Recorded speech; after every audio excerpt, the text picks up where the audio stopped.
कार्यक्रम की अध्यक्षता कर रहे हिंदी विभाग के वरीय शिक्षक प्रोफेसर विजय कुमार जी को मैं सम्मानित करने के लिए विश्वविद्यालय हिंदी विभाग के अध्यक्ष प्रोफेसर उमेश कुमार जी से पुनः अनुरोध करता हूँ।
अभी जरूरी नहीं तो बता देंगे।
अब मैं विश्वविद्यालय हिंदी विभाग के अध्यक्ष जिसे पुनः अनुरोध करता हूँ कि सीएम साइंस महाविद्यालय के वरीय हिंदी शिक्षक को पाक चादर से सम्मानित करें।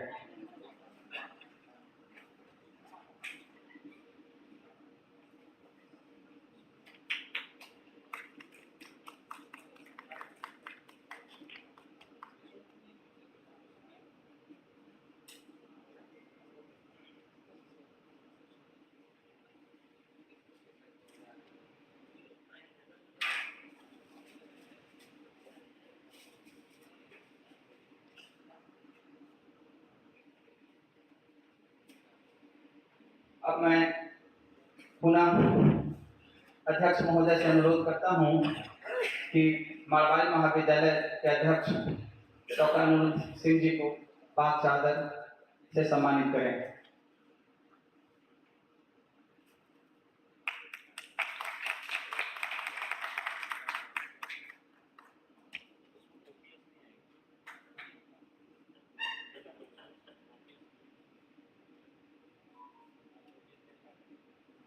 पुनः मैं अध्यक्ष सर से अनुरोध करता हूं कि सीएम महाविद्यालय के अध्यक्ष डॉक्टर अखिलेश राठौर जी को पाक चादर से सम्मानित करें।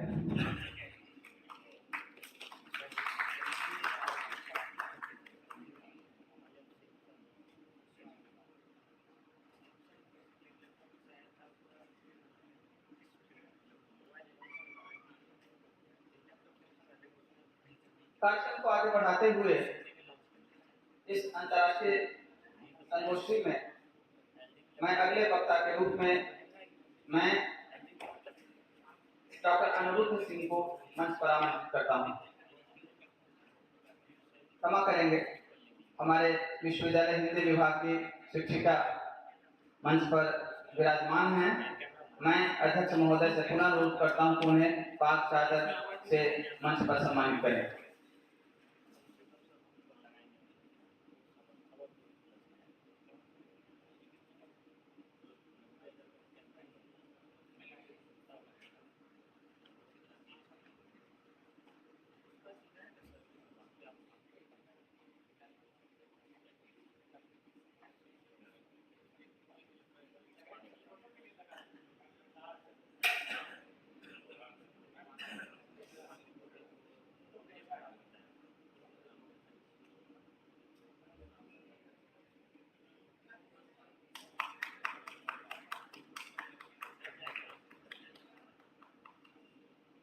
बहुत बहुत धन्यवाद सर। मैं अगले मुख्य वक्ता के रूप में मारवाड़ी महाविद्यालय के हिंदी विभाग अध्यक्ष डॉक्टर अनिरुद्ध सिंह को अपनी बात रखने के लिए आमंत्रित करता हूँ।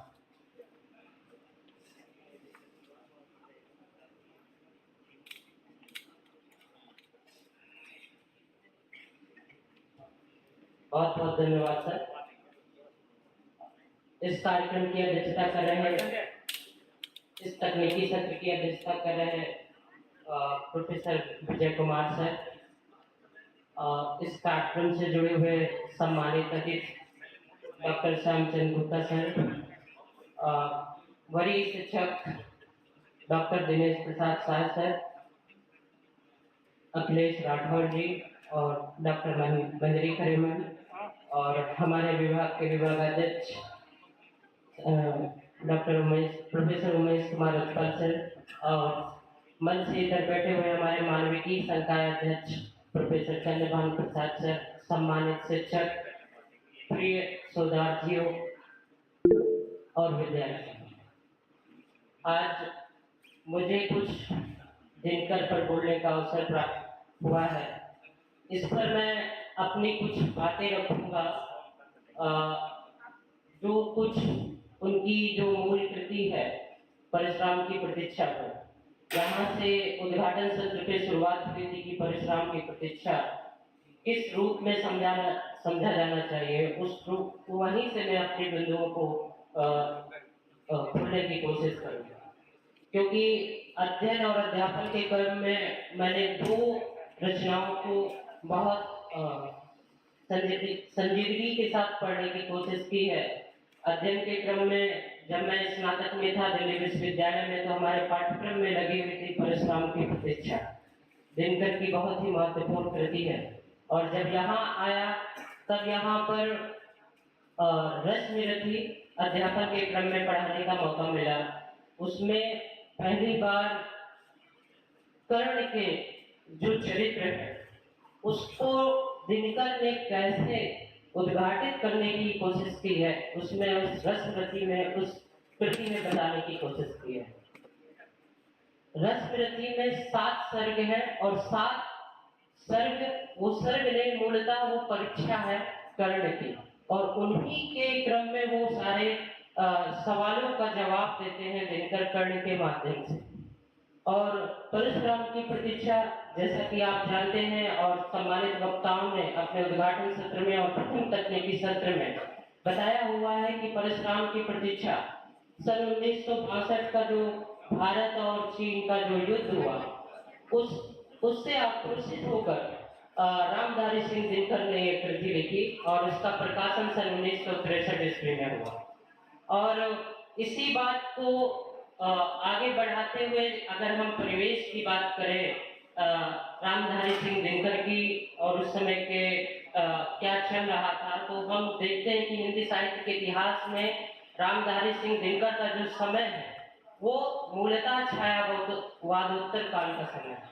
मतलब छायावाद के बाद के कवि या उत्तर छायावादी, या बच्चन सिंह के शब्दों में कहें उत्तर स्वच्छंदतावादी कवि के रूप में वो गिने जाते हैं। और खासकर से वो चर्चा करते हैं कि छायावादियों ने किस प्रकार की रचनाएं लिखी, उनके विरोध में एक नए तरीके का काव्य, मैं इसे विरोध कहूंगा क्योंकि जब आप उनके निबंधों को पढ़ते हैं मिट्टी की ओर, तो वहां पर उस विरोध को भी रेखांकित करते हैं कि कैसे छायावाद से वो अपना मतैक्य रखते थे, कि वो छायावादियों में जिस कल्पना लोक और जिस विचरण में वो जीते थे वो उनको बिल्कुल भी पसंद नहीं आता।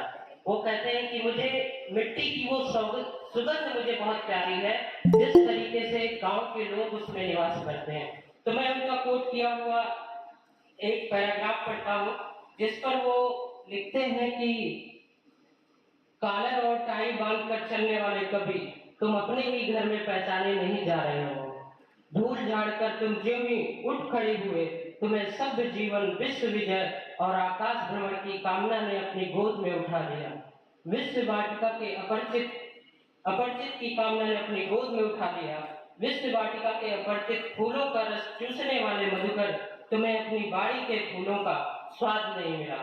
दिनकर जी का मानना था कि छायावाद में भारत के गांव और उसकी मिट्टी की कोई गंध नहीं आती है, अतः उसमें भारतीय जीवन का जो स्वाद मिलना चाहिए वो पूरी तरीके से हमें नहीं मिलता है। इसी सीमा को स्पष्ट करते हुए दिनकर आगे लिखते हैं, बहुत दिनों से एक गांव दूसरे गांव की ओर टुकुर टुकुर देख रहा है।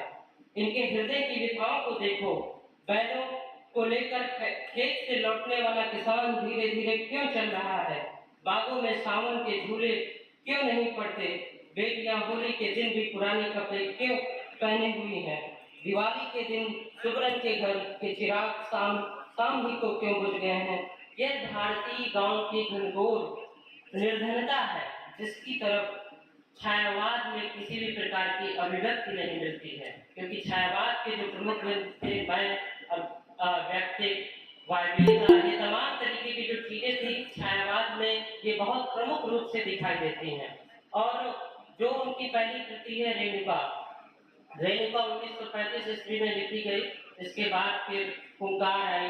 तमाम तरीके की जो पहले वक्ताओं ने बताया कि लगभग अगर रामधारी सिंह दिनकर की रचनाओं पर बात करें, लगभग उन्होंने गद्य और पद्य मिलाकर 62 से अधिक रचनाएं लिखी और उनकी समग्रता में पहली जो काव्य संग्रह लोग मानते हैं वो इनका रेणुका है संकलन, जो सन 1935 ईस्वी में नवंबर महीने के उसमें आया। इस पर भी एक दृष्टि इस रूप में दिखाई देती है, जब रेणुका रामधारी सिंह दिनकर ने लिखी उस समय बनारसी दास चतुर्वेदी जो विशाल भारत के बहुत बड़े संपादक थे, जिनका नाम हम अभी लोग सुनते हैं और उनकी एक अलग तरीके से ख्याति है संपादक में, तो उन्होंने लिखा था कि जिस समय कि रेणुका के प्रकाशन पर हमको हिंदी वालों को उत्सव मनाना चाहिए कि रेणुका इतनी उनकी प्रसिद्ध कृति थी कि बनारसी दास चतुर्वेदी जैसे जो प्रसिद्ध विशाल पत्रिका के संपादक थे, जिनका हिंदी में एक अलग तरीके का महत्व है,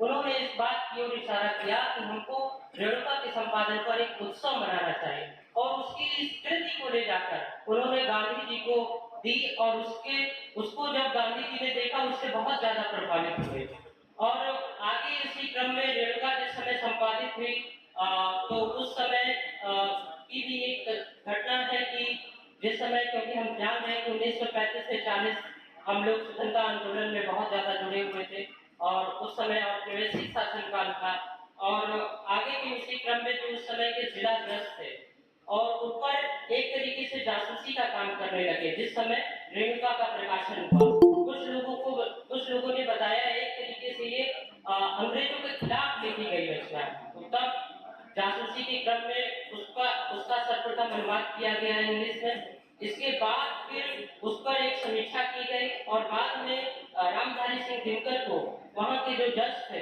उन्होंने अपने सामने बुलाया और उनसे सवाल जवाब किए। उसकी सवाल जवाब के क्रम में मैं कुछ जो उनकी जो संवाद है उसको रखना चाहूंगा कि सरकार ने रेणुका का अंग्रेजी में अनुवाद कराया और उसका अनुशीलन करने के बाद उनसे पूछा, क्या आप रेणुका के लेखक हैं? उन्होंने स्वीकार करते हुए कहा था, हाँ। तब मजिस्ट्रेट ने पूछा, आपने सरकार विरोधी कविताएं क्यों लिखी हैं? तो उन्होंने जवाब दिया कि पुस्तक प्रकाशित करने से पूर्व आपने सरकार की अनुमति क्यों नहीं मांगी? उन्होंने रामधारी सिंह दिनकर ने इसका उत्तर देते हुए कहा, मेरा भविष्य साहित्य में बहुत ही मार्मिक लाइनें हैं जिनका जवाब रामधारी सिंह दिनकर के उद्बोधन में हमें मिलता है। मेरा भविष्य साहित्य में है, अनुमति मांगकर किताबें छपवाने से मेरा भविष्य बिगड़ जाएगा। रेणुका की कविताएं सरकार विरोधी नहीं, मात्र देशभक्ति पूर्ण है। यदि देशभक्ति अपराध है तो मैं यह बात जान लेना चाहता हूँ।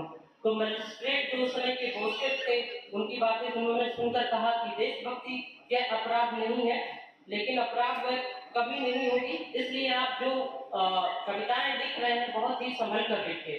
आगे भी इसी तरीके जब उनका मुंगेर ट्रांसफर हुआ उसी नौकरी के क्रम में, तो वहां पर भी वहां के जिला जो जज थे उन्होंने भी उनसे पूछताछ की और तमाम बातें की, उनको भी वहां पर चेतावनी देकर छोड़ दिया गया।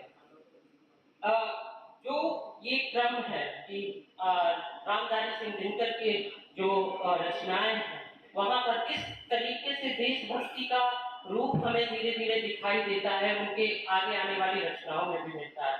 और जो जिस औपनिवेशिक शासन काल में भारतीय विपन्नता एक सबसे महज मतलब कहा जाए बहुत ही अगर चित्रित करने के क्रम में देखा जाए तो गल्प में प्रेमचंद का नाम आता है, जिस विपन्नता को उन्होंने चित्रित किया। और भारतीय कविता में किसी का नाम आता है तो वो दिनकर है, क्योंकि जिस विपन्नता को वो चित्रित करते हैं प्रेमचंद भी, वो कर्मभूमि में आप अमरकांत की जो प्रेमिका है वो सकीना, उसके माध्यम से देख सकते हैं कि कैसे वो एक जोड़ी उसके पास कपड़े हैं और वो उसी को धुलकर पहनती है और उसको अमरकांत को 1.5 घंटे तक बाहर रोके रखती है कि अभी आने का कोई सवाल नहीं। इसी तरीके की स्थिति का, इसी तरीके का चित्रण रामधारी सिंह दिनकर ने भी अपनी एक कविता में किया है, जिसमें लिखते हैं, अर्धनंग दंपति के घर में मैं झोंके बनाऊंगी, लज्जित हो न अतिथि सम्मुख वे दीपक तुरंत बुझाऊंगी। कि ऐसी गरीबी कि गरीबी का लाज बुझना भी संभव नहीं है। इस स्वतंत्रतावादी जो हम इसे स्वतंत्रतावादी कवि कर रहे हैं, उत्तर स्वतंत्रतावादी कविता का जो लक्ष्य है, जिसकी ओर छायावादियों से अलग हटकर रामधारी सिंह दिनकर ने उद्घाटित करने का काम किया, वो गरीबी की तरफ, वो इसी तरफ इशारा करते हैं कि कवियों और साहित्यकारों का जो ध्यान है वो यहाँ पर जाना चाहिए। अब परशुराम की प्रतीक्षा के माध्यम से मैं थोड़ी बातें रखूंगा। जिस समय 1963-62 में जब युद्ध हुआ और रामधारी सिंह दिनकर अपनी डायरी में लिखते हैं, जब भारत और चाइना का जो युद्ध हुआ उसमें भारत पूरी तरीके से पराजित हुआ और जिन नीतियों के कारण वो बहुत ज्यादा खुश नहीं थे, उसका वो अपनी डायरी में भी विरोध करते हैं। जिन चिंताओं से वो गुजरते हैं उसका डायरी में चित्रण करते हुए लिखते हैं, चीनी आक्रमण से प्रेरित होकर कविताएं मैंने लिखी, लेकिन इस कविता में देश का पूरा क्रोध समा गया है। परशुराम की प्रतीक्षा रोज ही लिखी जाती रही। पटना में तिमंजले पर बैठ जाता था, रोता रहता था और कविता लिखता जाता था। डायरी की इन पंक्तियों को पढ़ते हुए हम इन कविताओं की रचनाओं के समय रचनाकार की वो जो मनोजगत की जो पीड़ा है उसको हम समझ सकते हैं। ध्यान देने योग्य यह बात है कि पराजय से उत्पन्न यह पीड़ा कवि के मन में हताशा का संचार नहीं करती, बल्कि पराजय के कारणों की सम्मत पड़ताल करती हुई भी नजर आती है और वह एक नई शक्ति भी देती है और नई ऊर्जा भी प्रदान करती है।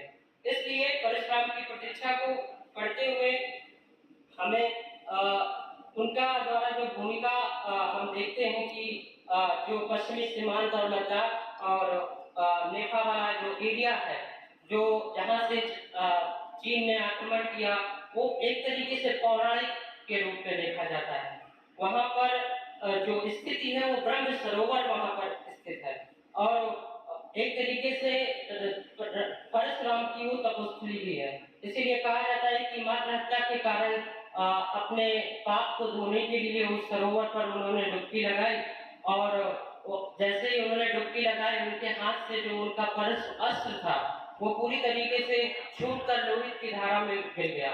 और इस कविताओं के माध्यम से दिनकर ने इस पौराणिक प्रसंगों के माध्यम से उसका सृजनात्मक उपयोग करते हुए पुनरावतार करते हुए परशुराम का फिर से एक बार भारत को जागृत करने के लिए कल्पना करते हैं।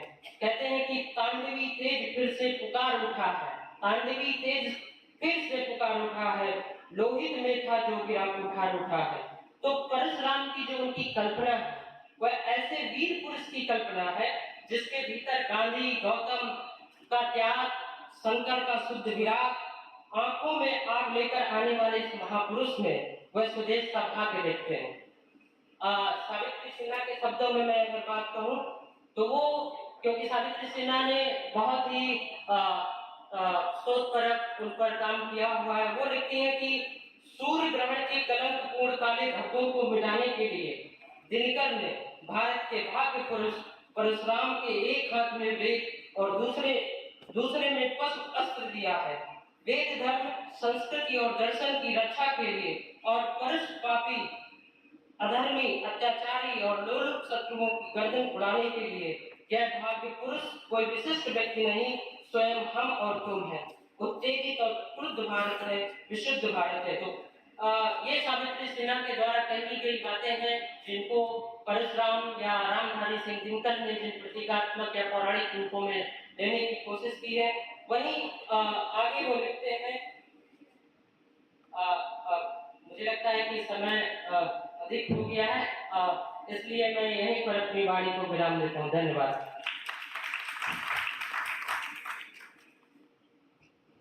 बहुत बहुत धन्यवाद अनुरुद्ध जी।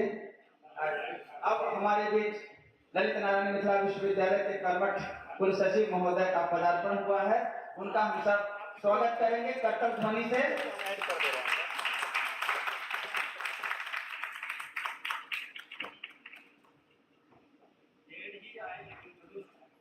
कुल सचिव महोदय प्रोफेसर अजय कुमार पंडित जी मंच पर विराजमान हैं।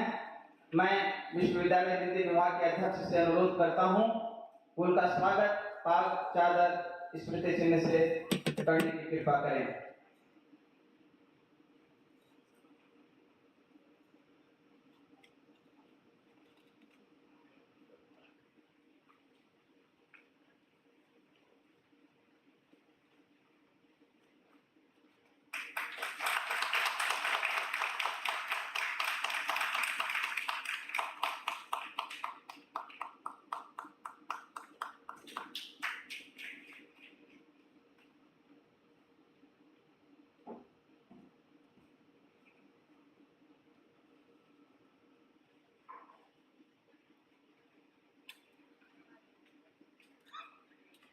बहुत बहुत धन्यवाद सर।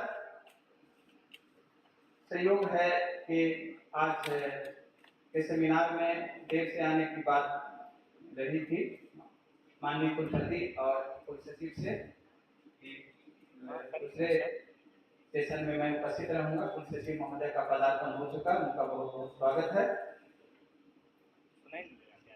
अनुरुद्ध जी ने परशुराम की प्रतीक्षा एवं दिनकर की समग्र रचनाओं में राष्ट्रीय अस्मिता पर अपनी बात रखी, उन्हें मैं बहुत बहुत। अब मैं संक्षिप्त में अपनी बात रखने के लिए विश्वविद्यालय हिंदी विभाग की शिक्षिका डॉक्टर मंजरी खरे को आमंत्रित करता हूँ।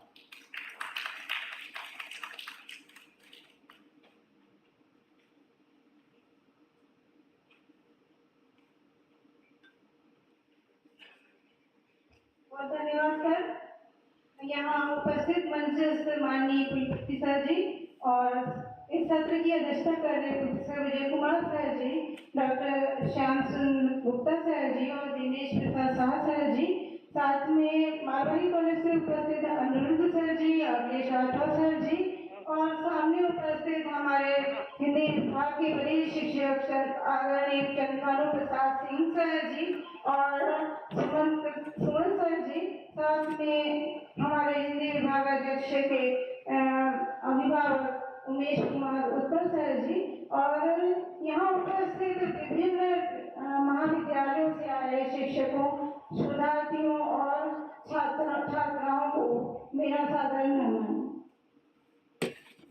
मैंने अपने शोध पत्र के लिए जिस विषय का चुनाव किया है वो है कि राष्ट्रीय अस्मिता के परिप्रेक्ष्य में क्योंकि जब हम बात राष्ट्रीय अस्मिता की लेकर करते हैं तो हम सबसे पहले उस विषय को जानना चाहिए कि हमें अपनी खुद की पहचान या अस्मिता से हमारा क्या संबंध है। दिनकर जी आग और राग के कवि हैं। उनकी रचनाओं में सबसे आकर्षक जो तत्व है वो उनका सबसे बड़ा जो तत्व कहा जाता है वो स्पष्टवादिता, उनका खुला अंदाज। उन्होंने जो भी अभिव्यक्तियां की हैं वो एकदम निर्भीक, बिना झिझक के, उनमें कहीं दुराव छिपाव नहीं है और कह सकते हैं कि वो जनता और समाज से एकदम सीधी चोट करते हुए दिखाई पड़ते हैं। उसमें ये जो आत्मबल है वो कह सकते हैं कि उनका आत्मीय बोध इतना सशक्त था कि वो हम सभी को और अपने समय से जितना संवाद वो कर सके वो बहुत ही सशक्त रहा और वो जनता को अपने समय की जो कठिन परिस्थितियां थी उनसे वो जुड़ सके, उनको वो जोड़ने में भी अपना महनीय योगदान दे सके। दिनकर जी एक राष्ट्र कवि हैं और राष्ट्र प्रेमी के रूप में उनकी भावनाएं सदैव अविस्मरणीय रहेंगी। लेकिन जब तक हम स्वयं की अस्मिता की पहचान नहीं रखेंगे तब तक हम किसी प्रकार की जो राष्ट्रीय अस्मिता है उसके संबंध में भी कह सके कि उसके दूर दूर तक हम उसको छू पाने में असमर्थ रहेंगे। इसीलिए जब तक हम स्वयं के मूल्य, स्वयं की खोज नहीं करेंगे तब तक राष्ट्रीय अस्मिता की बात बेमानी कही जाएगी। हमें स्वयं की ऊर्जा, स्वयं की शक्ति, स्वयं की जांच पड़ताल खुद करनी पड़ेगी पहले कि हम क्या हैं और हम अपना योगदान किस रूप में दे सकते हैं। स्वयं की ऊर्जा और शक्ति की पड़ताल करने के बाद ही हम कहीं समय, समाज और परिवार में अपना योगदान दे पाएंगे। राष्ट्रकवि दिनकर जी ने राष्ट्रीय अस्मिता की जी ओजस्वी वाणी में जो बात कही है वो यह बताता है कि उन्होंने अपनी खुद की पहचान कितनी सशक्त ढंग से की है और उन्होंने जो प्रेरणा दी है वो निराधार नहीं है। सदियों समय में जब देश और देशवासी कठिन दौर से गुजर रहे थे तब दिनकर ही ऐसे कवि थे जो यह कहते हैं और बहुत ही सशक्त ढंग से कहते हैं कि इच्छा है मैं बार बार कवि का जीवन लेकर आऊं, इच्छा है मैं बार बार कवि का जीवन लेकर आऊं, अपनी प्रतिभा के प्रदीप से जग की अमा मिटाऊं।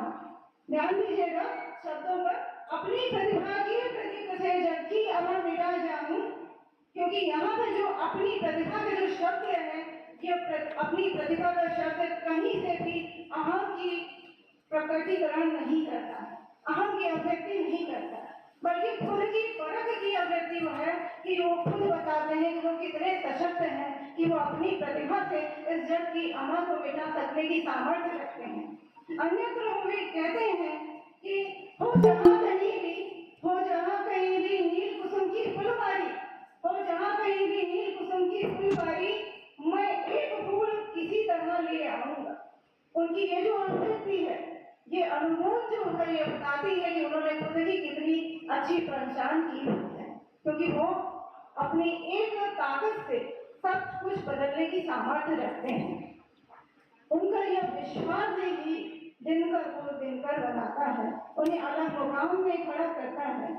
अब ये सवाल उठता है कि हम अपनी पहचान करेंगे, इसका भी सुंदर जवाब दिनकर जी अपनी रचनाओं में देते हैं। वो कहते हैं कि धो डालो फूलों का पराग अपने गालों पर से, धो डालो फूलों का पराग अपने गालों पर से, आनंद पर से आनंद ऊपर हटाओ तो, आनंद पर से आनंद ऊपर हटाओ तो, कितने पानी में हो इसको जब भी देखे, तुम पल भर को केवल मनुष्य बन जाओ तो, तुम पल भर को केवल मनुष्य बन जाओ। यदि तुम अपने आप को पहचान लोगे तुम दुनिया में सब कुछ कर सकने की सामर्थ्य रख सकते हो। अपनी क्षमताओं की पहचान और मनुष्यता के बोध से ही लक्ष्य खड़े किए जाते हैं, लक्ष्य तय किए जाते हैं और राष्ट्रीय अस्मिता जैसे बड़े सवालों के लिए यह जवाब पाना हमें जरूरी है कि हम सबसे पहले खुद की पहचान करें।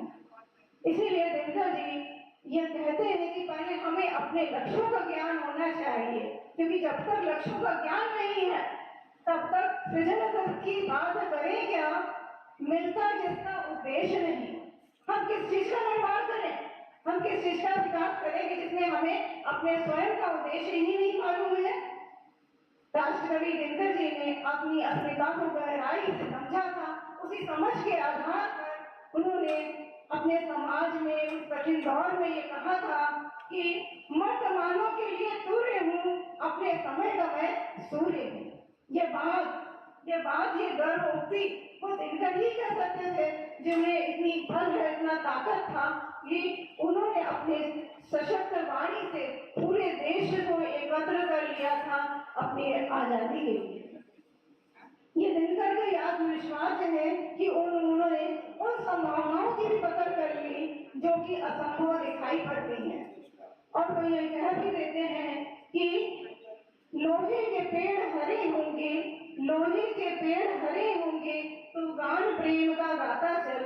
न होगी यह मिट्टी जरूर, न होगी यह मिट्टी जरूर, आंसू के कण बरसाता चल। दिनकर का ये विश्वास उस समय कितना आवश्यक था, ये कोई कहने की बात नहीं है कि जिस समय जनता गुलामी के दौर से गुजर रही थी, उस समय जनता को उसकी अपनी पहचान, अपनी शक्ति, अपनी बल, अपने ताकत का अनुमान करने के लिए प्रेरणा देना कितने अजब आवश्यकता थी। दिनकर जी ने इस महनीय कार्य को, असंभव कार्य को भी संभव बनाया है। इसीलिए अंतिम में मैं 2 पंक्तियां कहकर अपनी बात को समाप्त करूंगी। इसीलिए तो ऐसे लोग हैं जो पांव छुलाए बिना जमीन पर चलते हैं।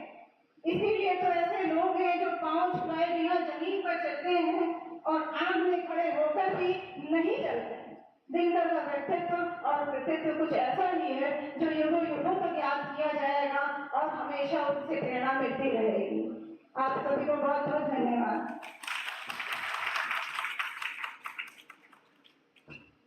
धन्यवाद मंजरी जी। राष्ट्रीय अस्मिता और राष्ट्र कवि दिनकर के अनछुए पक्षों पर आपने प्रकाश डाला। अब मैं, क्योंकि हमारे कुल सचिव महोदय साहित्य के शिक्षक नहीं हैं, विज्ञान के शिक्षक हैं, मैं इस संगोष्ठी में आए आगत अतिथियों, शोधार्थियों, शिक्षकों के आशीर्वचन के लिए 2 शब्द के लिए मैं उन्हें मंच पर आमंत्रित करता हूँ।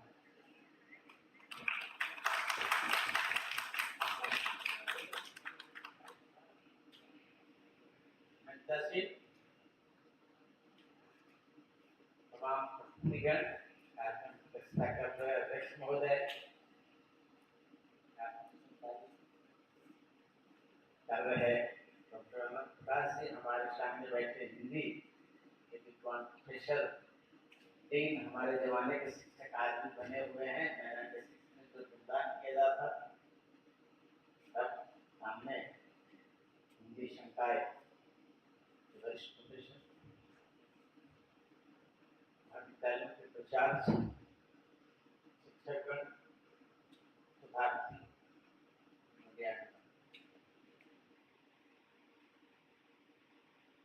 आज की ये जो संगोष्ठी है, आज की इस अवसर पर मैं विश्वविद्यालय की तरफ से आप सभी को शुभकामनाएं। आज का संगोष्ठी का जो विषय है, राष्ट्रीय अस्मिता और दिनकर का, सभी जानते हैं हिंदी साहित्य में मध्यान्ह सिंह दिनकर को राष्ट्रकवि के नाम से जाना जाता है। दशरथी और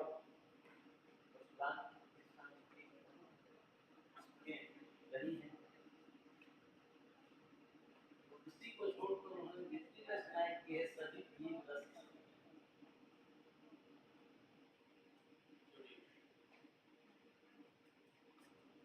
राष्ट्रपति की अतुलनीय सेवाओं की कुछ बात है।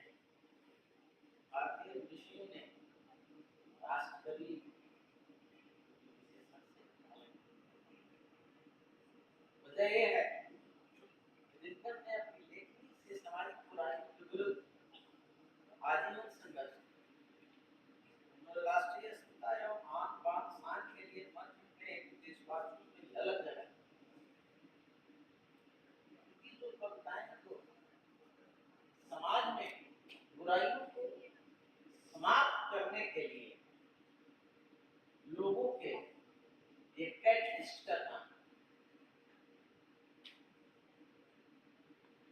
उन्हें उत्साहित किया कि आप समाज की बुराइयों से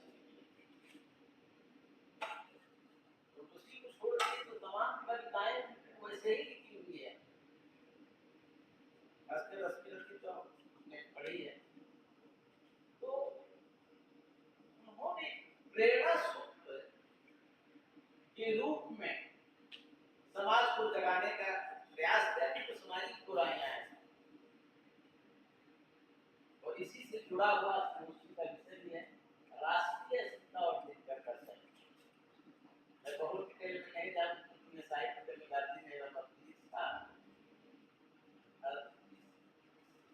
में थोड़ी देर के लिए फिजिक्स का एक चल रहा था वहाँ पहुँचा आनंद इसमें कहा कि मैं शाम नहीं सेकेंड हाफ में पहुँचूंगा लेकिन मैं परसुराम यहाँ से गया काम करने के लिए सुबह कोर्ट का कुछ काम करने में लौटा इसमें कहा बस लौट नहीं आ सकता तो इसमें अच्छे अच्छे पता यहाँ उपलब्ध है वो दोनों चीज़ों को जोड़कर अपने अनुभव शेयर करें। मैं हिंदी साहित्य में बहुत ज़्यादा बोल नहीं सकता, बहुत ज़्यादा जानकारी नहीं है। मैं आप सभी का एक बार पुनः इस विद्यालय में स्वागत करता हूँ।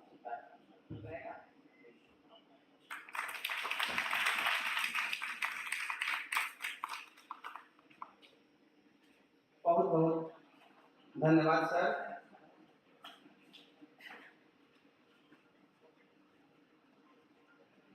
विज्ञान के शिक्षक होते हुए भी दिनकर के साहित्य को अपने तरीके से समझाने का प्रयास किया। एक बार पुनः आपको बहुत बहुत धन्यवाद सर। अब मैं सीएम महाविद्यालय सीएम साइंस महाविद्यालय के वरीय शिक्षक डॉक्टर दिनेश प्रसाद शाह जी को अपनी बात रखने के लिए आमंत्रित करता हूँ।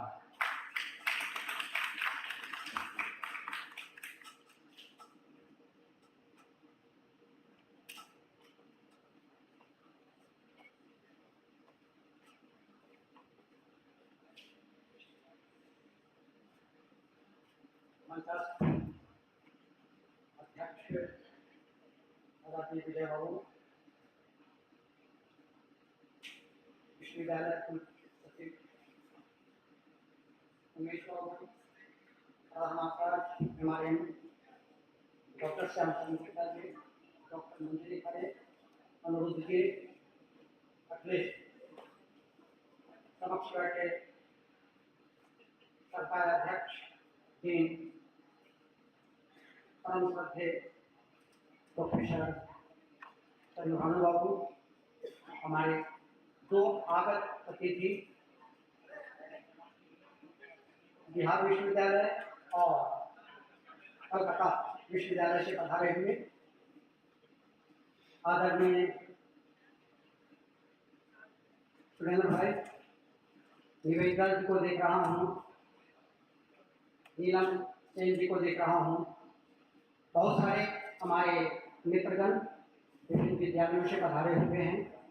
सबों को मेरा सादर नमन वंदन। कुछ जो शोधार्थी हैं, कुछ बच्चे हैं, सबों को मेरा यथोचित अभिवादन। बंधुओं, बहुत सुंदर आयोजन चल रहा है। सबसे पहले हिंदी विभाग को इस महत्वपूर्ण उपलब्धि के लिए वर्षों से संभवतः लंबित था दिनकर चेयर की, और इसके लिए हमारे माइलस्टोन चंद्रभानु बाबू और उमेश बाबू, इन दोनों का ही यह कर्मठ प्रयास है कि आज इस स्थिति में हम लोग पहुंच पाए हैं और गर्व का आज अनुभव कर रहे हैं। आप दोनों को बहुत बहुत आभार, धन्यवाद इस महत्वपूर्ण बात। जहाँ तक बात है अपनी बात रखने की, दिनकर पर बहुत सारी बातें हुई। दिनकर सही में कोच और आग के कवि थे। उनके नाम की सार्थकता 100% सही है। दिनकर का जो कुरुक्षेत्र है,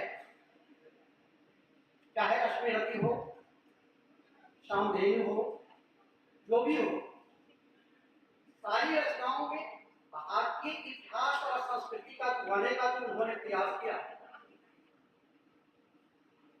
हमारे जयशंकर प्रसाद और इन दोनों के द्वारा ही इस प्रकार का महत्वपूर्ण था। इसलिए बार बार आज आवश्यकता है वर्तमान परिप्रेक्ष्य में इस संस्कृति को जुड़ाने की।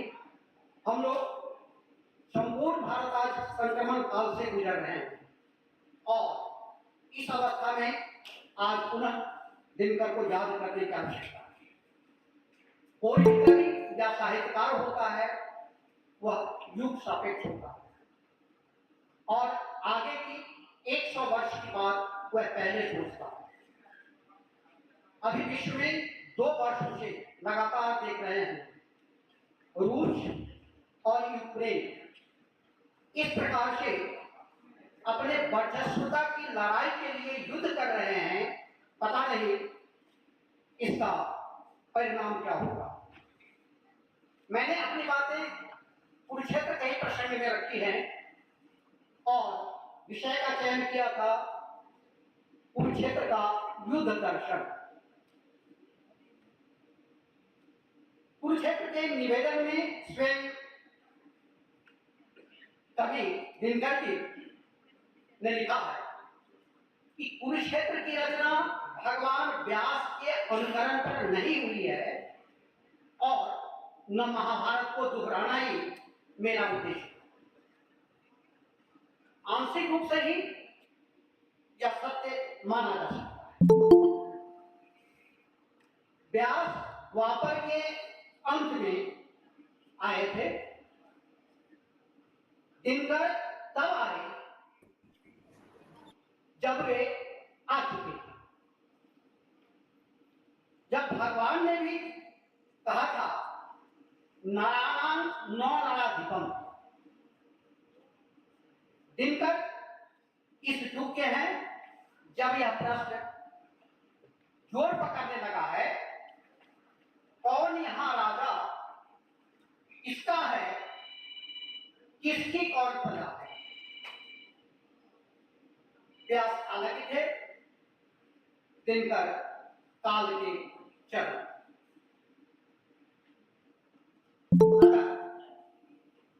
यह अनुकरण संभव नहीं। इस संदर्भ में डॉक्टर देवराज का कथन है कुरुक्षेत्र का ही अंतिम निष्कर्ष गीता के इस निष्कर्ष से भिन्न नहीं है कि कर्म जिसमें युद्ध और संघर्ष सम्मिलित है त्याग नहीं, किंतु इसके पीछे लोक संग्रह अथवा मानवता की निष्ठा की भावना होनी ही चाहिए।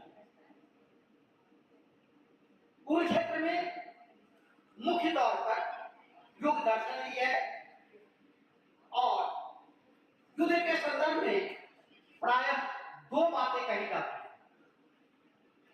2 दार्शनिक विचार हम कर सकते हैं। कुछ दार्शनिक युद्ध को काम्य और जरूरी मानते हैं, जैसे कि नीत्शे और हीगेल। इसके विपरीत कुछ विचारक युद्ध को पूर्णतः अनुपयोगी मानते हैं, जैसे बुद्ध, महावीर, महात्मा गांधी। कुरुक्षेत्र में दिनकर मध्य मार्गी और खुद की तरह इन्होंने अपने कार्य को संपादित किया। रचना का प्रारंभ युधिष्ठिर के निर्वेद भाव से हुआ, जिसमें उनकी आत्मग्लानि और अपराध लगातार उन्हें परेशान कर रहा।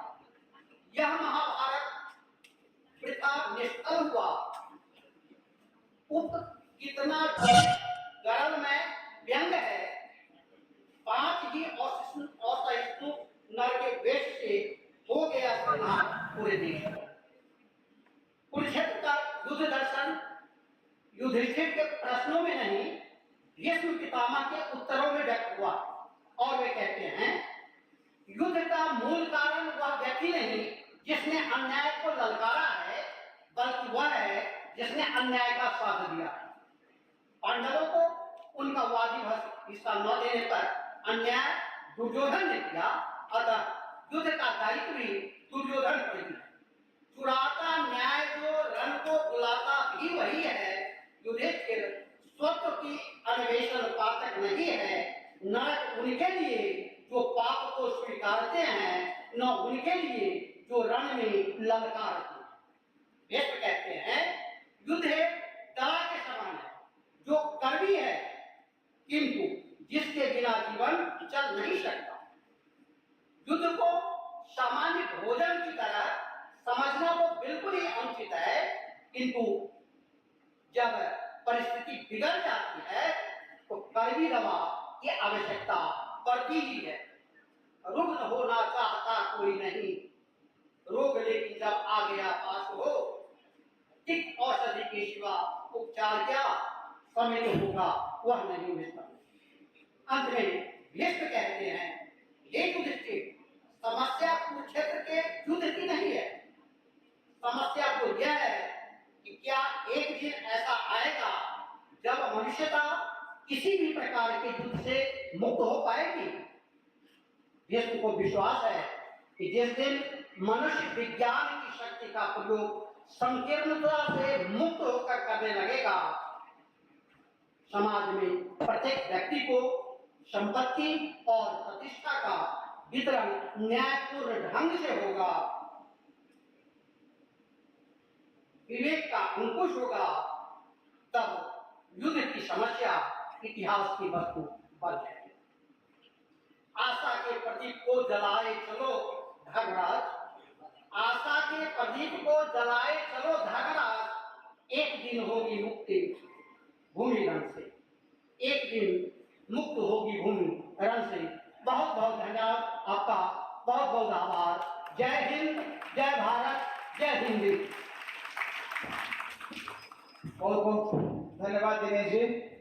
अब मैं इस संगोष्ठी की सफल होने में जिनका योगदान सर्वाधिक रहा है वे मंच पर विराजमान हैं हमारे महाविद्यालय के प्रधानाचार्य प्रोफेसर श्यामचंद्र गुप्त जी। आशीर्वचन के लिए मैं उन्हें मंच पर आमंत्रित करता हूँ।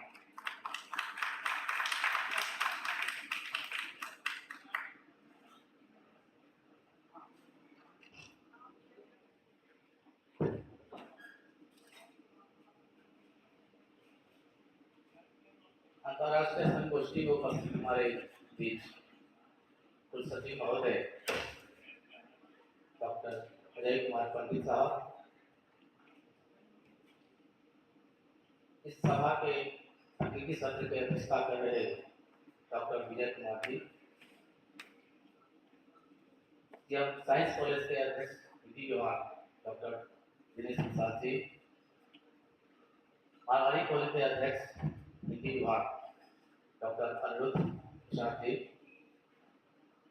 एवं विश्वविद्यालय विधि विभाग के अध्यक्ष डॉक्टर उमेश बाबू एवं सामने उपस्थित हमारे बीच बड़े भाई चंद्रभानु जी, साथ में उपस्थित हमारे सभी साहित्यकार बंधु, आज अंतर्राष्ट्रीय संगोष्ठी की चर्चा कर रहे हैं और राष्ट्रीय अस्मिता की रक्षा भी कैसे हुई इस पर विस्तार से दिनकर जी की साहित्य की चर्चा किए हैं और करेंगे।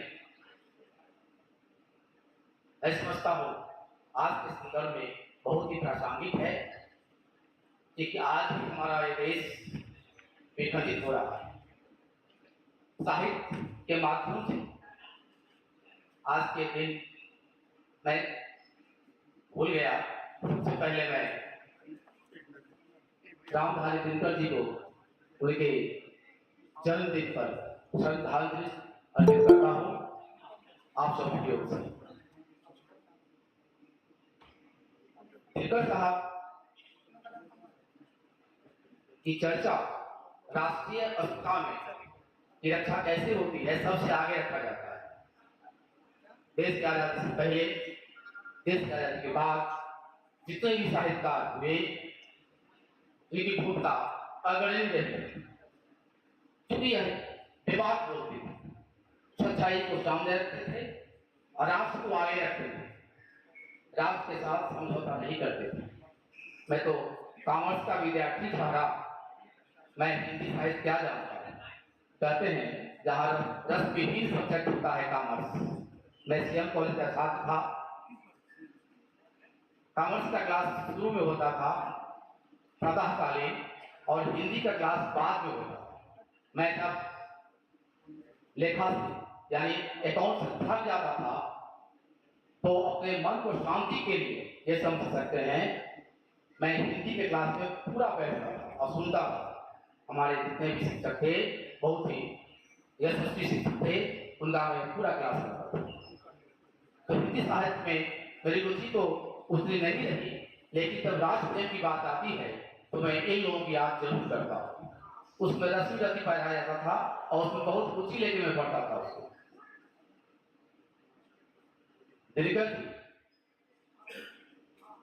जिस तरह से हमारे स्वतंत्रता सेनानियों में लोग तलवार और लाठी उठाए हैं, ये कलम उठाते थे और कलम उठा करके देश को आगे बढ़ाने का काम किए। अपनी रचनाओं के माध्यम से अपने देश को समेटने का काम किए। तो हमारा देश अभी भी प्रासंगिक है, ये साहित्य अभी प्रासंगिक है। अभी भी मेरा राष्ट्र का निर्माण होगा और देश के प्रति अपनी शक्ति श्रद्धांजलि अर्पित करेंगे, अपना दिल कर सकेंगे।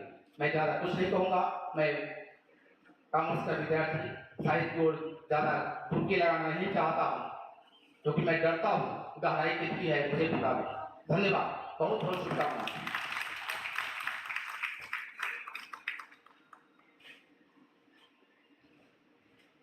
बहुत बहुत धन्यवाद सर। आपके आशीर्वचन से निश्चित ही इस अंतर्राष्ट्रीय संगोष्ठी के सफल होने में सहयोग मिला है। एक बार पुनः आपका बहुत बहुत धन्यवाद। अब मैं अगले वक्ता के रूप में आभासी पटल के माध्यम से श्री अरविंद महिला कॉलेज की सहायक शिक्षिका डॉक्टर प्रिया कुमारी को आमंत्रित करता हूँ। डॉक्टर प्रिया कुमारी, अगर मेरी बात सुन रहे हैं तो आप जुड़ जाएं।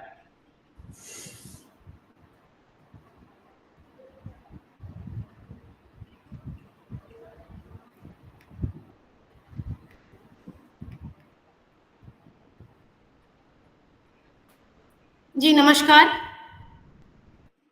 नमस्कार, मेरी आवाज आ रही है? मेरी आवाज आ रही है? आवाज आ रही है, आप अपनी बात कीजिए। आज के इस पावन अवसर पर इस सभागार में उपस्थित सभी विद्वत जनों को मेरा सादर प्रणाम। मैं डॉक्टर प्रिया कुमारी, सहायक प्राध्यापिका हिंदी विभाग, श्री अरविंद महिला महाविद्यालय पाटलिपुत्र विश्वविद्यालय। इस आमंत्रण के लिए आप सबों का विश्वविद्यालय हिंदी विभाग का आभार प्रकट करती हूँ। मुझे आपके समक्ष, विद्वत जनों के समक्ष बोलने का कुछ मौका मिला है। राष्ट्रकवि दिनकर जी की आज जयंती है और इस जयंती को मनाना हम सब के लिए बहुत गर्व का विषय है। दिनकर जी के विषय में दो बातें बोलने का मौका मुझे भी मिला है। मैं कुछ बातें कहना चाहूंगी संक्षिप्त में। दिनकर अर्थात अपने समय का सूर्य, जिसने घनाच्छादित राष्ट्र में अपने पौरुष के तेज से समस्त राष्ट्र को ऊर्जा पुंजों से भरने का प्रयास किया।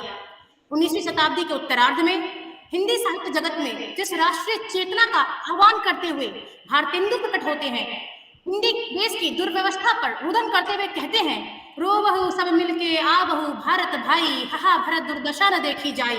और वहीं द्विवेदी युग में जब राष्ट्रकवि मैथिली शरण गुप्त अपनी संस्कृति की महान गाथा, देश की गौरव गाथा गाते हुए कहते हैं, ब्राह्मी स्वरूपा जन्मदात्री ज्ञान गौरवशालिनी प्रत्यक्ष लक्ष्मी रूपिणी धन धान्य पूर्णा पालिनी दुर्दर्श रुद्राणी स्वरूपा शत्रु सृष्टि लयन करी, वह भूमि भारतवर्ष की है भूरी भावों से भरी। फिर आगे कहते हैं वो, भूलोक का गौरव प्रकृति का पुण्य लीला स्थल कहाँ, फैला मनोहर गिरि हिमालय का और गंगा जल जहाँ, संपूर्ण देशों से अधिक किस देश का उत्कर्ष है, उसका जो ऋषि भूमि है वह कौन? भारतवर्ष है। वे पुनः कहते हैं कि हमें अपनी निजता का, अपने गौरवशालिनी परंपरा का भी भान होना चाहिए, उसके प्रति मन में सम्मान होना चाहिए। वो कहते हैं निज गौरव का नित ध्यान रहे, हम भी कुछ है यह ध्यान रहे। और इसी परंपरा को आगे बढ़ाते हुए कवि रामधारी सिंह दिनकर राष्ट्रता बोध, ओज और पौरुष जगाते हुए अपने विषय में स्वयं कहते हैं, मर्त्य मानव की विजय का तूर्य हूं मैं, उर्वशी अपने समय का सूर्य हूं मैं। आधुनिक हिंदी काव्य धारा का विकास कई चरणों में होता है। उसमें एक चरण आता है छायावाद, और छायावाद के बाद के काल में दिनकर जी का उदय होता है। 35-36 के बाद दिनकर जी का प्रादुर्भाव होता है साहित्य जगत में। शिव कुमार मिश्र वो कहते हैं कि छायावाद के अवसान काल में हिंदी कविता के मंच पर दिनकर जी उस समय आए जिस समय देश गहरी राजनीतिक और आर्थिक संक्रांति से गुजर रहा था। देश की आर्थिक स्थिति पर भीषण महंगाई, मंदी, बेरोजगारी के गहन बादल छाए हुए थे। शिक्षित युवाओं का एक बड़ा हिस्सा अपनी आकांक्षाओं और सपनों के टूटने से आहत और शुभ पराजय की मानसिकता में आत्म केंद्रित, हताशा से बोझिल, अवसाद और व्यथा के गीत गाता हुआ हाला और प्याला के आत्मछल में जीने की कोशिश कर रहा था। देश की राजनीतिक स्थिति असमंजसमयी, अनिश्चित और असंगत थी। स्वाधीनता का आंदोलन गहरे अवरोधों के व्यूह में इस कदर उलझा था कि स्वाधीनता अपने मंजिल, अपने लक्ष्य तक कब पहुंचेगी या पहुंचेगी भी कि नहीं, इसे लेकर स्वाधीनता आंदोलन के कर्णधार, स्वाधीनता के यज्ञ में आहुति देने वाले स्वतंत्रता सेनानी और उनकी शक्ति का संबल देश के करोड़ों करोड़ों साधारण जन सब असमंजस में थे। तब ऐसे में साहित्य जगत में एक ऐसे सूर्य का उदय होता है जिसने इसी असमंजस भरे बादलों से अटे राष्ट्र में अपने ओजपूर्ण स्वर से लोगों में पौरुष जगाने का प्रयास किया, अकर्मण्यता दूर कर अपने भुजबल पर विश्वास जगाने का मंत्र दिया। कहते हैं कि राष्ट्र के प्रति प्रेम वही कर सकता है जो दिव्य हो, अर्थात जब व्यक्ति स्व की परिधि से निकलकर अपने सामाजिक संदर्भों को पहचानता है, उसके महत्व को समझने लगता है, तो स्वतः ही उसके भीतर का वैचारिक फलक विशाल होता जाता है। वह इन सब को पार करता हुआ एक आदर्श और दिव्य मनुष्य में परिणत हो जाता है। तब उसके मन में समाज और राष्ट्र के प्रति प्रेम, त्याग, उत्सर्ग की भावना भर जाती है। आप अपनी बात को संक्षिप्त कीजिए। आप अपनी बात को संक्षिप्त कीजिए। जी सर, बस 2 मिनट। अपनी सभ्यता और संस्कृति की निरंतर उन्नति हेतु अपना सर्वस्व समर्पित करने की अभिलाषा बलवती हो जाती है। दिनकर जी इन्हीं अभिलाषाओं की दिव्य प्रतिमूर्ति है। दिनकर ने अपने साहित्य में समय के द्वंद्व को प्रकट करने की कोशिश की है। वो द्वंद्व चाहे वो युद्ध और शांति का हो, हिंसा और अहिंसा का हो, काम और अध्यात्म का हो, न्याय और अन्याय का हो, बड़े ही दार्शनिक तरीके से उन्होंने इस अंतर्द्वंद को अपने साहित्य में मुखरित किया है। परशुराम की प्रतीक्षा, उर्वशी, रश्मिरथी, कुरुक्षेत्र जैसे अमर कृत्यों के माध्यम से उन्होंने समस्त मानव चेतना को चेताया है। अंत में उनकी हुंकार से उनकी एक कविता की पंक्ति उद्धृत करना चाहूंगी। कवि कहते हैं, व्यक्तिगत द्वंद्व को उद्घाटित करते हुए कवि कहते हैं, दिशा के बंद से झंझा विकल है छूने को, धारा के वक्ष से आकुल हलाहल फूटने को, कलेजों से लगी बत्ती कहीं कुछ जल रही है, हवा के सांस पर बेताब सी कुछ चल रही है, धराधर को हिला गूंजा धरणी में राग कोई, दरअसल से उभरती आ रही है आग कोई। इन्हीं शब्दों के साथ मैं अपने वक्तव्य पर विराम लगाती हूँ। हिंदी विभाग का और समस्त विश्वविद्यालय का मेरा प्रणाम, सादर प्रणाम, बहुत बहुत धन्यवाद।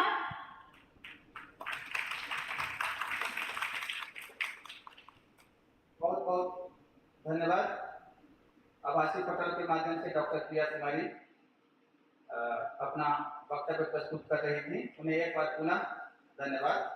अब मैं सीएम महाविद्यालय के अध्यक्ष डॉक्टर श्री अखिलेश राठौर जी को मंच पर आमंत्रित करता हूं अपनी बात रखने के लिए।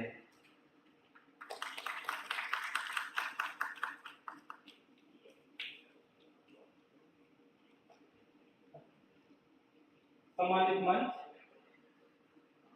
विश्वविद्यालय हिंदी विभाग और राष्ट्रकवि दिनकर के तत्वावधान में आयोजित आज अंतर्राष्ट्रीय संगोष्ठी कार्यक्रम में उपस्थित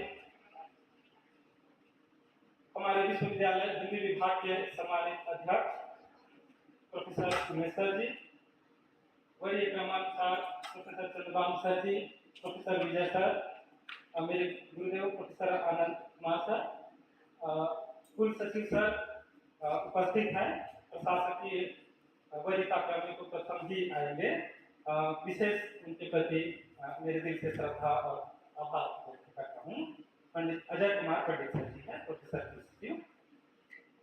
साथ ही साथ मंच पर उपस्थित हमारे सहयोगी सहकर्मियों में doctor Manjari Khare ma'am, Aniruddh sir, CM science महाविद्यालय के हमारे आदरणीय प्राध्यापक प्रोफेसर दिनेश शाह सर, सामने बैठे हुए हमारे सभी कलीग साथी, साथ ही साथ शोधार्थियों, विभिन्न महाविद्यालयों से आए हुए अनेक पत्रकार बंधुओं, छात्र छात्राओं और अतिथियों, मैं अपनी ओर से, विभाग की ओर से और विश्वविद्यालय की ओर से एक बार फिर से इस संगोष्ठी के आयोजन के लिए विभाग को भी और आप सभी को भी हार्दिक धन्यवाद ज्ञापित करता हूँ, शुभकामनाएं प्रेषित करता हूँ। साथ ही साथ फिर से 2 मिनट में फ्लैशबैक में चला जाऊंगा, 40 सेकंड का समय लूंगा। वही बातें जो दिनकर साहित्य के विषय में और अस्मिता के शब्द में, सबसे पहले अस्मिता, आग, तेज, अनल, पारावार इत्यादि शब्दों का जिक्र हुआ है। साथ ही साथ बंगाल से आए हुए हमारे सर जी ने दिनकर और रविंद्र जी के तुलनात्मक अध्ययन पर भी प्रकाश डाला है। समतामूलक समाज के स्थापना में प्रगतिशील साहित्यकार के रूप में दिनकर को स्थापित करने का प्रयास किया है। मैं भी आऊंगा इन्हीं से ही। दिनकर साहित्य में जो पहलू छूटे हुए हैं, सबसे पहला ही छूटा हुआ पहलू, हालांकि छूटा हुआ नहीं है लेकिन फिर भी छूटा हुआ लग रहा है मुझको, वह है कि राष्ट्र कवि आखिर कहे किसको? क्या तुलसी, वाल्मीकि, कालिदास इत्यादि राष्ट्र कवि नहीं है? प्रश्न के उत्तर में नहीं तो आएगा ही नहीं। स्वयं दिनकर जी अपने डायरी में लिखते हैं, राष्ट्र कवि होने का जो बोध जिन लोगों में दिखाई देता है या जिन्हें हम राष्ट्र कवि होने का दर्जा देते हैं, उनमें उन कवियों को अपनी रचना और अपने जाति इतिहास का जिन्हें बोध हो, उन्हें हम राष्ट्र कवि कह सकते हैं। इस मायने में वाल्मीकि, तुलसीदास, कालिदास, कबीरदास इत्यादि प्रबल राष्ट्र कवि के रूप में सामने आएंगे स्वयं दिनकर के नजरों में। क्यों? क्योंकि उन्होंने अपने समय के ऐतिहासिक जाति परंपरा को जिया है, उनकी सांस्कृतिक अवधारणाओं को जिया, केवल वक्तव्य में नहीं बल्कि अपने जीवन शैली में उतारा है। और क्योंकि साहित्य समता मूलक समाज के स्थापना में दिनकर की साहित्य के जो बात सामने आती है, धर्मराज शब्द का भी बार बार प्रयोग हुआ है, वहीं से शुरू कर रहा हूं कि धर्मराज, यह धरती नहीं किसी की कृत है दासी, है जन्मना समान परस्पर इसके सभी निवासी। जो कुछ न्यस्त प्रकृति में है वह मनुष्य मात्र का धन है, धर्मराज उसके अधिकारी जन जन। न केवल वे समतामूलक समाज की स्थापना पर बल देते हैं, बल्कि वे इस प्रत्येक महामानव जन को उनका अधिकारी भी घोषित करते हैं। और इसके मूल जो अस्मिता शब्द है, जो पहचान वाला एक शब्द आया है उल्लेख का, वो पहचान उर्वशी कौन है? हम उसे वेदवासिनी मान लें। और दिनकर अपना परिचय इस मृत्यु लोक के वासी के रूप में देते हैं। मृत्यु लोक के विजय का सूर्य हूं मैं, उर्वशी अपने समय का सूर्य हूं मैं। ये बातें 2-3 बार हाईलाइट हुआ है। ये परिचयात्मक काव्य है। वे अपना परिचय न केवल उर्वशी नामक महाकाव्य में दिया है, बल्कि अपने विविध ग्रंथों में भी बार बार देते हैं। और देशवासियों की महत्ता जिन्हें ज्ञात हो, देशवासियों की जाति परंपरा ज्ञात हो, देशवासियों की सांस्कृतिक अवधारणा ज्ञात, और ये सारी चीजें उनके काव्य में, उनकी रचनाओं में, उनके जीवन शैली में बार बार जब दिखाई दे, उस कवि को राष्ट्र कवि होने का दर्जा मिल जाता है। और हम लोग जाहिर सी बात है पढ़ते आए हैं, दिनकर के साथ मक्खनलाल चतुर्वेदी जी भी हैं, हमारे बाबा साहब नागार्जुन को भी हम लोग विशुद्ध राष्ट्रवादी कवि कहते हैं। मैथिली शरण गुप्त जी का नाम आता है। बालकृष्ण शर्मा नवीन इत्यादि जो छायावादोत्तर काव्य जो साहित्यकार हुए, उन लोगों के परिचय में देखे। फिलहाल हम दिनकर की अस्मिता और उनके साहित्यिक अवदानों पर कम ही समय में, क्योंकि समय की सीमा है, कम समय में बात करना चाहूंगा। राष्ट्रीय सांस्कृतिक अस्मिता की रचना के रूप में उनके रश्मि रथी में जिन जिन बातों का भी जिक्र हुआ उन्हीं, जैसे समतामूलक समाज है, जैसे विजाति परंपरा है, जैसे भारत की अस्मिता में भारतीयता की जो बात है, मानव धर्मिता की बात है, मानव और मानवता की बात है, वही करूंगा। राष्ट्रकवि रामधारी सिंह दिनकर ये जो रचित रश्मि रथी है, एक चरित्र प्रधान मार्ग है, क्योंकि हमारे अस्मिता में चरित्र को उभारना, जन कल्याण, मानव कल्याण, राष्ट्र का उत्थान, यही हमारी अस्मिता की मूल पहचान है। साहित्य का कार्य यही है, जिसमें हम व्यक्ति का कल्याण कर सके, राष्ट्र का निर्माण कर सके, चरित्र का उत्थान कर सके। और ये तीनों चारों गुण हमारे रश्मि रथी महाकाव्य में दिखाई देते हैं। कवि ने इस रचना के माध्यम से राष्ट्रीय चेतना एवं स्वाभिमान को जगाने का प्रयास भी किया है। इसमें भारतीय आदर्श, मर्यादा और व्यक्तित्व का गुण अनुस्यूत है। कवि दिनकर ने महाभारत के उपेक्षित पात्र कर्ण के जीवन शैली को 7 भागों में बांटकर इस रचना का सृजन किया है।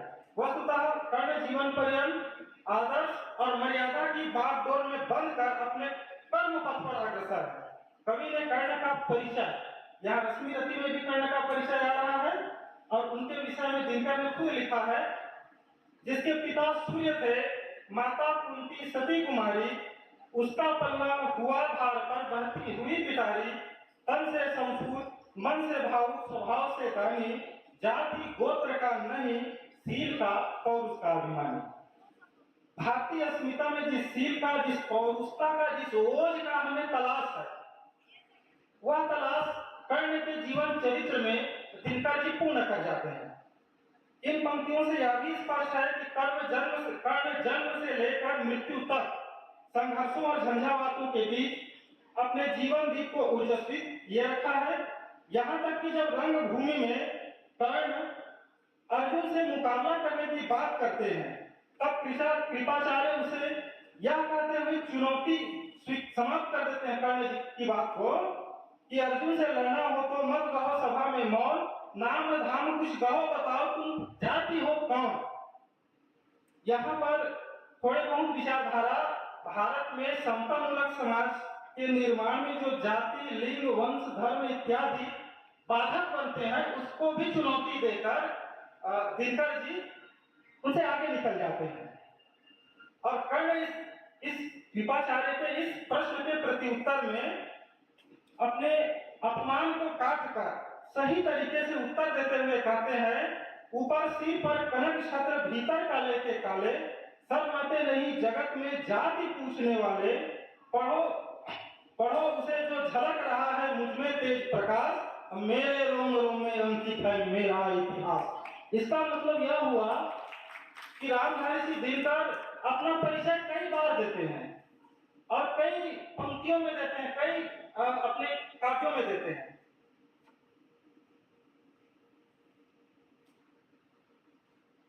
कवि दिनकर इन पंक्तियों के माध्यम से राष्ट्रीय संचेतना के वाहक बन जाते हैं और कहते हैं कि जो प्रतिभाशाली रणधीर होते हैं, जिनमें तप ज्ञान का प्रबल समावेश होता है, वे जाति कुल वंश के आधार पर अपना स्थान बनाने के बजाय अपने कर्तव्य निष्ठा के दम पर सम्मान स्वयं संयोजित कर लेते हैं। और कहते हैं, मूल जानना बड़ा कठिन है नदियों का वीरों का, धनुष छोड़कर और क्या गोत्र होता रणधीरों का, पाते हैं सम्मात जगत में तपोबल से भूतल पर सूर, जाति जाति का शोर मचाते केवल कायरत्व। जातिवाद के यहाँ पर खंडन करते समतामूलक निर्माण के रूप में। कर्ण के व्यक्तित्व में क्रांति और देश का संघर्ष का प्रभाव तो था ही, दानवीरता के गुण भी उनके व्यक्तित्व का प्रधान परिधान बन जाते हैं। ये भी हमारे अस्मिता का एक नई तलाश है। व्यक्ति में जहाँ दानवीरता के जो प्रबल आदर्श गुण है, मर्यादा के जो गुण है, वे धीरे धीरे जब समाप्त होते हैं तो इस जो कर्ण के चरित्र है उसमें दानवीरता के गुण उभर कर सामने आते हैं। इंद्र जब छल कपट से कर्ण से उनका कवच और कुंडल मांगने के लिए आ जाते हैं, कर्ण तनिक भी विचलित नहीं होता है और देवराज इंद्र के साहस को बढ़ाते हुए खुद कहते हैं, मांगो मांगो दान, अन्न या वसन, धाम या धन दूं, अपना छोटा राज्य या कि क्षणिक क्षुद्र यह जीवन दूं, मेघ भले लौटे उदास हो किसी रोज सागर से, याचक फिर सकते निराश कर कभी नहीं कर्ण के घर से, मोल तोल कुछ नहीं मांग लो, जो कुछ तुम्हें सुहाए, मुंह मांगा दान हम सभी को है देते आए। इस प्रकार कर्ण मांगने वाले को उदारता पूर्ण उनके साहस को बढ़ाते हुए भी कहता है कि जो चाहिए वो मांग लीजिए। या इंद्र जानते हुए भी कि कर्ण वचन के पक्के हैं और उनका वचन सर्वत्र कार्यवाचक है, फिर भी वे कर्ण के मुख से पूर्ण वचनबद्धता यह कहना चाहते कि आप वचन दीजिए कि हम जो मांगेंगे वही आप हमको देंगे। इस स्थिति पर अपनी इन्हीं पंक्तियों के साथ बात रखी है सर। इंद्र को आश्वासन देते, पूर्ण आश्वासन, वचन भी दे देते हैं। और क्योंकि रश्मि रथी की शैली पोलाइट शैली नहीं है जो उर्वशी की शैली है, उसमें थोड़े तेज का और प्रबल आवेग का, बाहुबल भुजाओं का, बॉडी लैंग्वेज का भी प्रयोग है। इस पंक्ति को मैं थोड़े दूसरे टोन से पढ़ने का प्रयास कर रहा हूँ, क्योंकि मेरी जो अस्मिता की क्लास है दिनकर साहित्य पर, वो अभिव्यक्ति आधारित है। इंद्र ने छल से मांग लिया जो मांगना चाह रहा था, कर्ण वचन देने लगा। वचन इन्हीं शब्दों में देते हैं, मैं ही अंतरिक्ष के सर है, और जानते हैं कि अंतरिक्ष में कोई सा भी चीज स्थिर नहीं है, सब डोल रहा है, पृथ्वी भी डोल ही रहा है, बड़े बड़े सागर महासागर में तरंग कंपायमान होते रहते हैं, लेकिन कोई चीज अटल है, अडिग है, अविनाशी है, तो वह ज्ञानवान जो प्रतिभाशाली पुरुष है उनके इच्छा शक्ति है, वे अटल है, अडिग है, अविनाशी है, वे कंपायमान नहीं है, भयभीत होने की स्थिति में भी वे थरथराते नहीं है। उसी शब्द को, उन्हीं बातों को दिनकर लिखते हैं, मही डोलती और डोलता नभ में देव निलय भी, मही डोलती और डोलता नभ में देव निलय भी, कभी कभी डोलता समर में किंचित वीर हृदय भी, डोले मूल अचल पर्वत का या डोले ध्रुव तारा, डोले मूल अचल पर्वत का या डोले ध्रुव तारा, सब डोले पर नहीं डोल सकता है वचन हमारा, सब डोले पर नहीं डोल सकता है वचन हमारा। आज के नेताओं को भी मन, क्रम और वचन, इन तीनों पर समन्वित, नियंत्रित और संतुलित होने का जो गुण है, साहित्यिक अवदान है, ये दिनकर जी ने देने का प्रयास किया है। और अंत सीधा निष्कर्ष पर आ रहा हूं, निष्कर्ष केवल इतना ही है कि रश्मि रथी काव्य राष्ट्रीय एवं सांस्कृतिक अस्मिता का प्रतीकात्मक काव्य है। इसमें मानवता और मानवीय कर्म को भाग्य से बलि माना गया है और भारतीय युवाओं के बाहुबल को प्रखरता के साथ निखारने का प्रयास किया गया है। और इन्हीं उद्घोष के साथ कि अगर युवाओं में प्रतिभा है तो निखरेगा कैसे, तो मानव जब जोर लगाता है पत्थर पानी बन जाता है। बहुत बहुत धन्यवाद। जय हिंद, जय। बहुत बहुत धन्यवाद अखिलेश जी, आपने रश्मि रथी को केंद्र में रखकर दिनकर के साहित्य में अस्मिता की तलाश करने का प्रयास किया। रश्मि रथी दिनकर का अद्भुत काव्य है। इस उद्देश्य को घोषित करते हुए सप्तम दृश्य में, सप्तम सर्ग में वो कहते हैं, जब कर्ण की मृत्यु होती है तो दिनकर स्पष्ट रूप से लिखते हैं कि विभाओ सूर्य की जयगान गाओ, मिलाओ तार किरणों को मिलाओ, प्रभा मंडल भरो झंकार बोलो, जगत की ज्योतियों निस्वार खोलो, तपस्या रोजी कुछ ला रहा है, चढ़ा मैं रश्मि रथ पर आ रहा हूँ। रश्मि रथ का उद्देश्य, रथी का उद्देश्य भी यही है। बहुत बहुत धन्यवाद।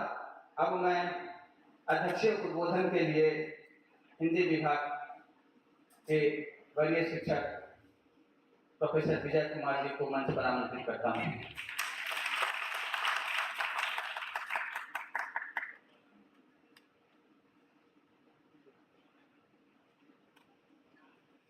धन्यवाद डॉक्टर आनंद जी।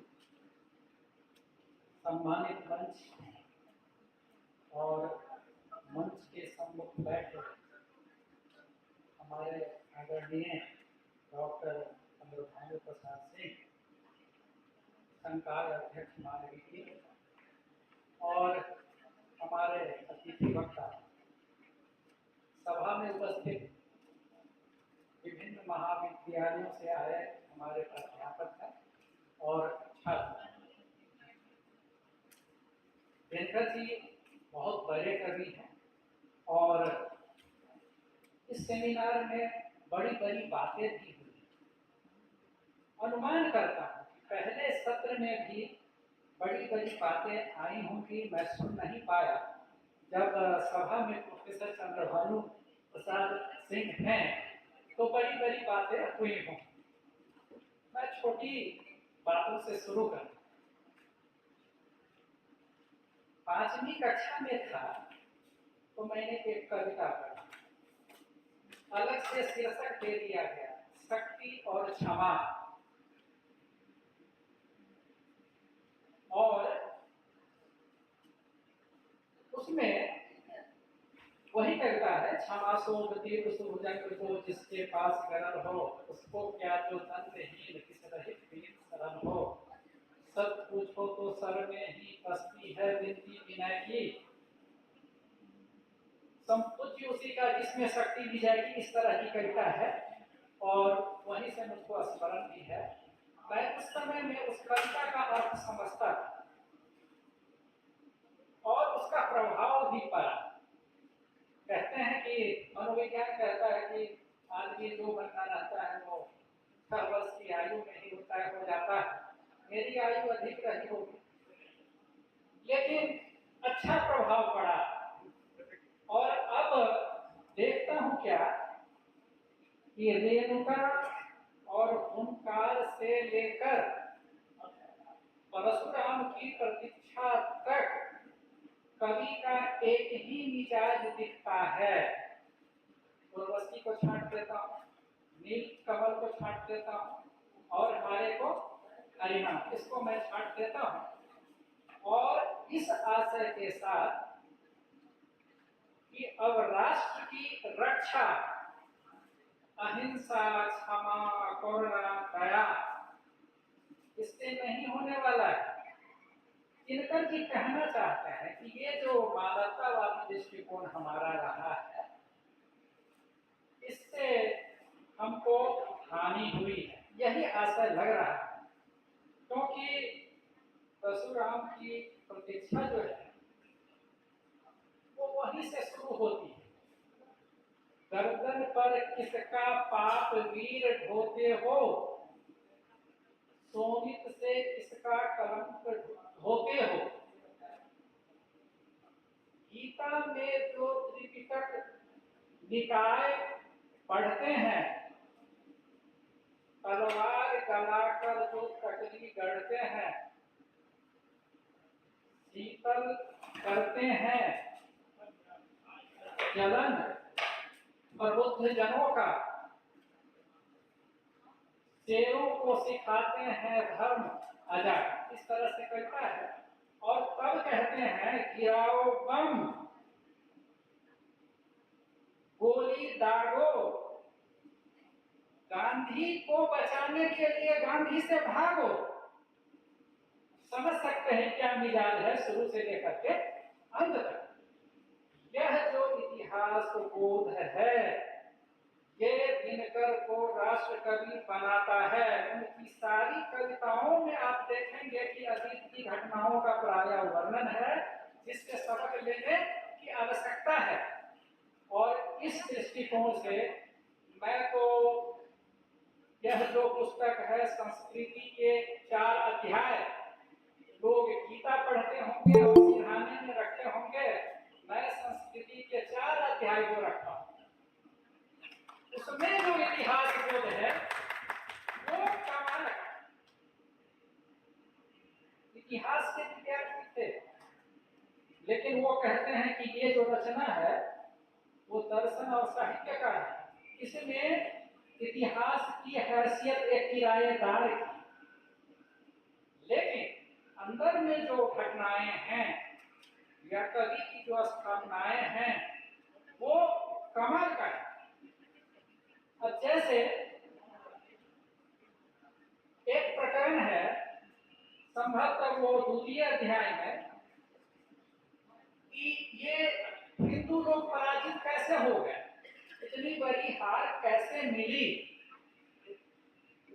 तो विभिन्न इतिहासकारों के विचार को वो रखते हैं कि ये शाकाहारी थे, तो हमारा जो हाथी था वो घोड़ा उसकी बराबरी नहीं कर पाया।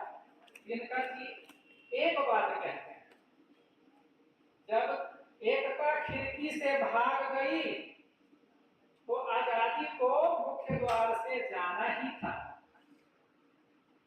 थोड़ा संभल के चलते हैं, सत्य तो यही है, लेकिन आगे इतिहास का निर्माण कैसे होगा उन्होंने चुन लिया था कि हमको ये सामाजिक संस्कृति जो है उसको हमें बढ़ावा देना है, इतिहास का मरम्मत होना जरूरी है, इतिहास को सीना जरूरी है। तो उन्होंने क्या किया, सबसे पहले जब उन्होंने अमीर खुसरो के बारे में लिखना शुरू किया तो उनकी प्रशंसा की और उन्होंने यह कहा कि अमीर खुसरो भारत का पहला राष्ट्रवादी मुसलमान है। ये बड़ी बात उन्होंने की। और अगर हम अमीर खुसरो को राष्ट्रवादी मुसलमान के रूप में आगे बढ़ाए होते तो हमारी एकता बहुत अच्छी है। दूसरे जगह भी कहते हैं, कबीर, अकबर और महात्मा गांधी हिंदू मुस्लिम एकता के सबसे बड़े नेता हैं। इससे कोई आज भी कोई अलग मत नहीं रखता होगा। और एक जगह भूमिका में कहते हैं कि हमारी संस्कृति जो है वो सामाजिक ही रही है, और उसके बाद वो जाति का नाम देते हैं कि हिंदू और मुसलमान देखने में अलग हैं पर उनमें सांस्कृतिक एकता है। अफसोस की बात है कि हम उसको नहीं समझ पाए, और यह राजनीति का काम नहीं है, राजनीति के माध्यम से उसको पूरा नहीं किया जा सकता। यह काम शिक्षा और साहित्य के माध्यम से पूरा होना चाहिए, यानी ये हम लोगों का दायित्व है। लेकिन जब चौथे अध्याय में आते हैं तो दिनकर जी एकदम चौंका देते हैं। कहते हैं कि रविंद्र और इकबाल नवोत्थान के कवि थे या नवोत्थान के कवि हैं। एक हिंदू नवोत्थान के और दूसरे मुस्लिम नवोत्थान के। शुद्ध भारतीय उत्थान जैसा कोई आंदोलन भारत में नहीं हुआ, जिससे यह साबित होता है कि भारत में दोनों संस्कृति मिलकर कभी भी एक नहीं हुई। और ईमानदारी के साथ कहते हैं, अपने को थोड़ा सा वो समझते होंगे कि मैं नहीं कह रहा हूं, तो बहुत ईमानदारी से कहते हैं कि राजनीति के मुख से झूठ बोला जा सकता है। मतलब मैं अधिक नहीं कह रहा हूं, जिनका चीजें कह, राजनीति के मुंह से झूठ बोला जा सकता है। दर्शन और तर्क सत्य को असत्य और असत्य को असत्य कर सकता है। इतिहास भी असत्य का महिमा मंडन कर सकता है, लेकिन कवि का हृदय ऐसा नहीं कर सकता है। कवि की अनुभूति ऐसा करने की अनुमति नहीं देता है। और फिर कहते हैं क्योंकि ये जो अनुभूति होती है ना, वो जनता से छल करके आती है। तब अपने मूल विषय पर आते हैं कि जनता में जो अनुभूति थी उतनी ही सांस्कृतिक अनुभूति रविन्द्रनाथ टैगोर को हुई और इकबाल को हुआ। मतलब उसके उनको ज्यादा करना चाहिए, ये है। लेकिन उतनी ही सांस्कृतिक सामाजिक संस्कृति की उतनी ही अनुभूति हुई जितना जनता के बीच में वो अनुभूति थी। तब क्या करते हैं, आप देखे होंगे कि संस्कृति के सारा ध्यान में शुरू में ही उन्होंने रविन्द्रनाथ टैगोर की 2 पंक्ति उद्धृत कर दी है। फिर उस पंक्ति को वहां उद्धृत करते हैं और कहते हैं यथा यार्य, यथा अनार्य, यथा द्रविड़ चीन भूता भूल हमको बोल दीजिएगा पीछे से, सक हुन दल पठान मोगल एक देहो होलोलीन। बहुत अच्छी बात है, लेकिन फिर कह देते हैं कि सामाजिक संस्कृति के पक्ष में रविन्द्रनाथ टैगोर ने सिर्फ इतना ही कहा, या जो कुछ और कहा उसकी दिशा लगभग यही है। बाकी उन्होंने वह बात कही जिसकी पृष्ठभूमि वह सांस्कृतिक आंदोलन है जिसका नेतृत्व राजा राम मोहन राय, दयानंद सरस्वती आदि कर रहे। फिर आते हैं इकबाल पर।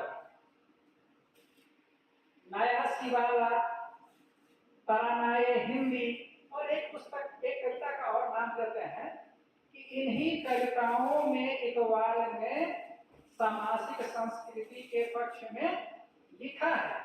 बाकी जो उनकी कविता है वो मुस्लिम जागरण से संबंधित। अब ये अगर आप हिंदी साहित्य का इतिहास पढ़ते हैं तो वहां पर केवल नवजागरण है, पुनर्जागरण, नवजागरण ये है। दिनकर जी ने उस जागरण को भी साथ रख दिया, ये जरूरी था। अब आपको लगेगा कि ये जागरण तो अच्छी बात है, लेकिन ये हमारे समाज को 2 दिशाओं में ले जाने वाला हुआ, मुसलमानों को अलग और हिंदुओं को अलग। तो इससे तो सभी परिचित हैं हिंदी नव जागरण या हिंदू नव जागरण से। लेकिन दिनकर जी मुस्लिम आंदोलन पर भी कहते हैं और सबसे पहला नाम लेते हैं वो सर सैयद अहमद खान, जो वहाबी आंदोलन से प्रभावित थे और उनका एक ही था उद्देश्य कि धर्म को शुद्ध